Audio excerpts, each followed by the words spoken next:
দেখবেন কিছু লোক পিতামাতাকে খুশি করার জন্য যে কোনো কিছু করতে পারে। তাদের জীবনের সব নিয়ম কানুন পিতামাতার পছন্দ অপছন্দের ভিত্তিতে হয়। আল্লাহ কোরআনে বলেছেন সূরা লুকমান অধ্যায় 31 আয়াত 14 যে আমি মানুষকে নির্দেশ দিয়েছি পিতামাতার সাথে সদ্ব্যবহার করতে। অনেক কষ্ট সহ্য করে মাতাকে গর্ভে ধারণ করেছে, অনেক কষ্ট সহ্য করে তাকে জন্ম দিয়েছে।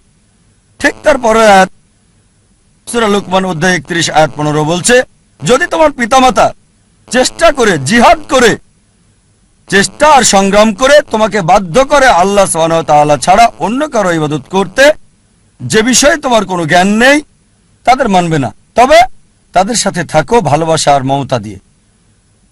তার মানে আমাদের স্রষ্টা বলেছেন পিতামাতাকে ভালোবাসতে মানতে হবে, কিন্তু স্রষ্টার বিরুদ্ধে যেতে বললে, আল্লাহ এবং তার চূড়ান্ত নবীর বিরুদ্ধে যেতে বললে তাদের মানবে না। তারপরও তাদেরকে ভালোবাসো, সহানুভূতি দাও।